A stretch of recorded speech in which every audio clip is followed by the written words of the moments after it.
नमस्कार दोस्तों, आप सभी का स्वागत है रूह को कपा देने वाली हॉरर कहानी में। आज की जो भूतिया कहानी है यह बेतिया की सच्ची घटित कहानी है। बेतिया के अंदर एक ऐसी आत्मा थी जो कि बहुत ही ज्यादा प्यासी थी। वह आत्मा सिर्फ और सिर्फ मर्दों का शिकार करती थी, उनकी जवानी, उनका खून पीती थी, तब जाके शांत हो जाती थी। एक मर्द के पीछे अगर आत्मा पड़ जाए तो वह 1 महीना के अंदर उस आदमी को निपटा देती थी, फिर से दूसरे आदमी के पीछे पड़ जाती थी। उस आत्मा से बहुत सारे लोग परेशान थे, फिर भी उसके ऊपर कोई भी कंट्रोल नहीं था। आज की जो भूतिया कहानी है सचमुच में बहुत ज्यादा खतरनाक है। तो चलिए बिना देर किए कहानी को स्टार्ट करते हैं। दोस्तों, बेतिया के अंदर मोहन नाम के एक आदमी थे जिनकी एज मात्र 27 साल की थी और वह सरकारी टीचर थे।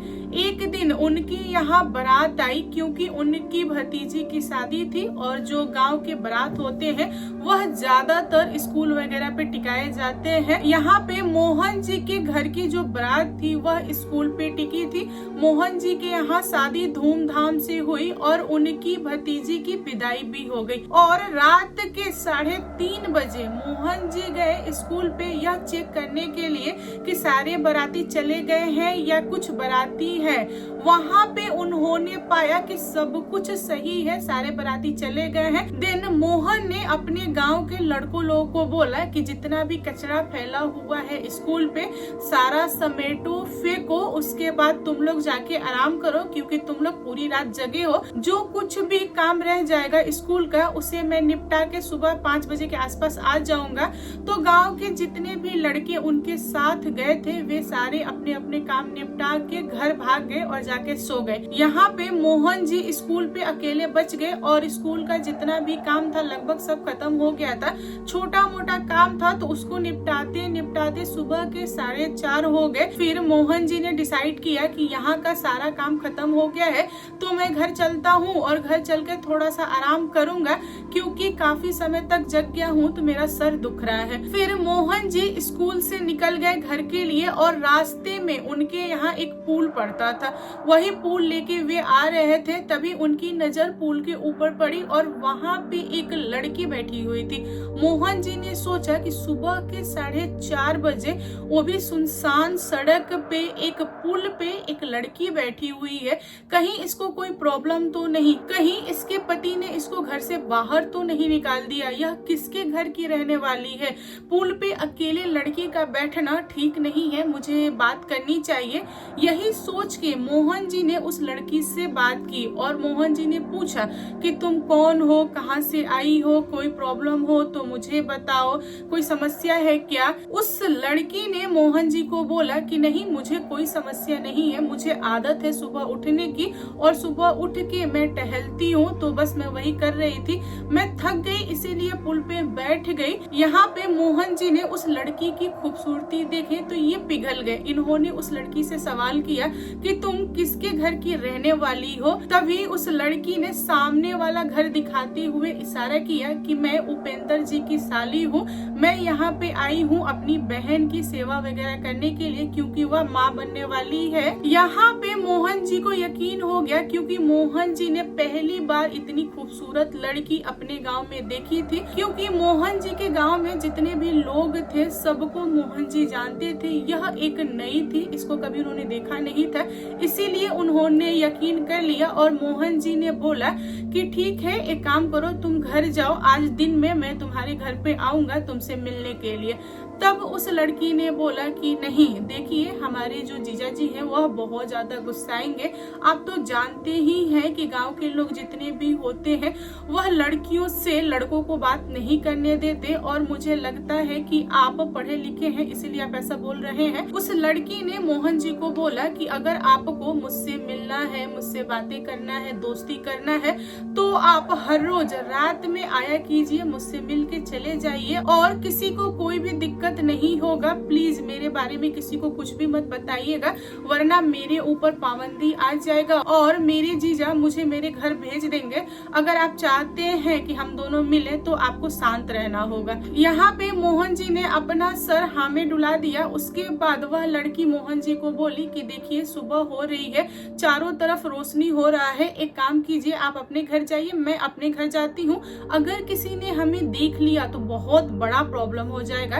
देन मोहन जी ने बोला कि ठीक है, और ये दोनों अपने अपने घर रिटर्न हो गए। यहाँ मोहन जी उस लड़की को नहीं भूल पा रहे थे। वह दिन में सोए और रात का इंतजार कर रहे थे कि रात कब होगा और मैं कब उससे मिलने जाऊंगा। आखिरकार रात हुआ और मोहन जी सबके सो जाने के बाद से भागे उस लड़की के लिए। वह दोनों पुल पे मिला करते थे, उसके बाद बगीचा वगैरह घूमा करते थे, सड़क वगैरह घूम घाम के वे लोग अपने अपने घर सुबह के टाइम पे रिटर्न हो जाते थे। यह सिलसिला काफी लंबा चला। धीरे धीरे मोहन जी का जो शरीर था ना वह गलने लगा था, यानी कि उनके शरीर में कुछ भी मांस वगैरह नहीं रहा था, सिर्फ और सिर्फ हड्डी दिखाई दे रहा था। मोहन जी की बड़ी भाभी को टेंशन हुआ। वह सोचने लगी कि अरे मोहन के साथ ऐसा क्या हो रहा है कि वह अच्छा खाना खा रहा है, अच्छे से रह रहा है, सब कुछ ठीक है, फिर भी उसका शरीर गल रहा है, कहीं उसे कोई बीमारी तो नहीं। उन्होंने बहुत सारे डॉक्टर से मोहन का चेकअप कराया। डॉक्टर लोगों ने बोला कि इनके शरीर में थोड़ा सा ब्लड की कमी है, ब्लड वगैरह चढ़ाया जाए फिर ये ठीक हो जाएंगे। जैसा जैसा डॉक्टर ने बोला वैसा वैसा मोहन की भाभी ने किया। इसी तरह दिन कटने लगे और मोहन जो था उसकी स्थिति बहुत ज्यादा खराब होने लगी। मतलब भरी जवानी में वह बुढ़ापा जैसे हरकतें करने लगा, उसको खांसी वगैरह आना लगा, कुछ भी खाता था तो वह पचता नहीं था, उसे बहुत ज्यादा प्रॉब्लम होने लगा।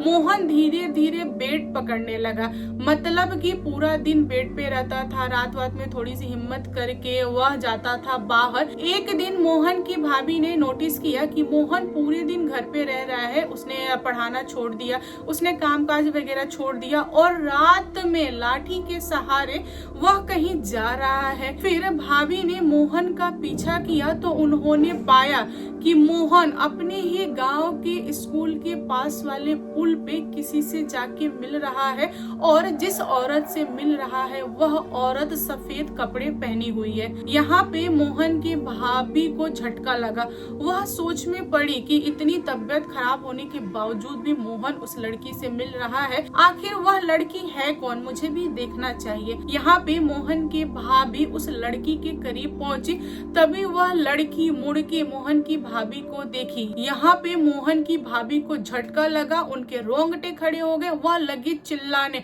और चिल्लाती हुए वहां से भागने लगी। भागती गई और गांव के कुछ लोगों ने उनकी चीख सुने तो सारे लोग उनको घेर के खड़े हो गए और उनसे पूछे क्या हुआ। यहाँ पे मोहन की भाभी के मुंह से एक शब्द भी नहीं निकल रहा था। वह बहुत ज्यादा डरी हुई थी, बहुत ज्यादा घबराई हुई थी। तब गांव के लोगों ने उन्हें शांत किया और पूछा कि बताओ क्या समस्या है, क्या हुआ है। फिर मोहन की भाभी ने सारी बात गांव वालों को विस्तार से बताई। यहाँ पे गांव वाले लाठी लालटेन वगैरह लेके सारे लोग एकजुट होके पुल के पास पहुंचे तो उन लोगों ने पाया कि पुल के ऊपर कोई भी नहीं है और पुल के नीचे जब लोगों ने झांका तो लोगों ने पाया कि वहां पे बिना कपड़ों का मोहन पड़ा हुआ है, एकदम से अधमरा टाइप से है। लोगों ने मोहन को उठाया, उसके बाद वे लेके आए घर पे। मोहन को चरपाई पे लटाया गया। उसके बाद गांव वालों ने एक जानकार को बुलाया। तांत्रिक मोहन की हालत को देख के मोहन के घर वालों को डांटा और बोला कि आप लोग कैसे हैं, जब आपके घर का आदमी धीरे धीरे कमजोर हो रहा था तभी आप लोगों को उपरवार दिखाना चाहिए था, आपने नहीं दिखाया। इसी की नतीजा है कि आज मैं कुछ भी नहीं कह सकता, यह इंसान बच भी सकता है, नहीं भी बच सकता है। तांत्रिक ने बोला कि मोहन के शरीर में है क्या, सब कुछ तो खत्म हो गया, उस आत्मा ने इसकी जवानी खा ली है, इसका पूरा ब्लड पी गई है। यहाँ पे तांत्रिक ने अपना पूरा प्रयास किया और उसने मोहन को बचा तो लिया, लेकिन मोहन की जो हालत थी ना वैसी की वैसी ही रही। मोहन एकदम से ठीक नहीं हो पाया, वह बुढ़ापे वाली अवस्था में ही रहा क्योंकि उसके शरीर में कुछ था नहीं। उसके घर वालों ने बहुत ज्यादा उस पर ध्यान दिया, फिर भी मोहन पहले जैसा ठीक नहीं हो पाया। मोहन का जो दिमाग था वह घूम गुम गया था, यानी कि बोले तो वह आधा पागल हो चुका था।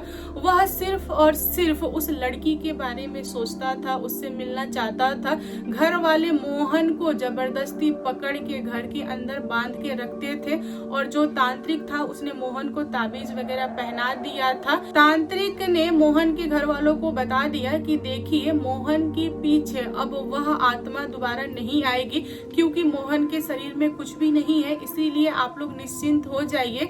फिर भी मैंने उसको ताबीज पहनाया है, कभी भी कोई और दूसरी आत्मा मोहन के ऊपर अटैक नहीं करेगी। बस आप लोग संतोष कीजिए कि मोहन ऐसे ही रहेंगे, एटलीस्ट जीवित तो रहेंगे इस घर परिवार में। यहाँ पे मोहन के घर परिवार वालों को संतोष करना पड़ा। आगे चल के मोहन की जो हालत थी वैसी की वैसी ही रही। मोहन अपने लाइफ में अकेले ही रहे, उनकी लाइफ सिंगल ही कटी। आगे चल के जब उनका समय कंप्लीट हो गया, फिर वह जैसे नेचुरल दुनिया छोड़ते हैं ना, वैसे उन्होंने दुनिया छोड़ा। तो दोस्तों, आप लोग बताओ आज की जो कहानी है आपको कैसी लगी। कहानी पसंद आए तो प्लीज लाइक एंड शेयर कीजिएगा, और मेरे चैनल पे न्यू आए हो तो चैनल को सब्सक्राइब करना। Thank you, bye bye.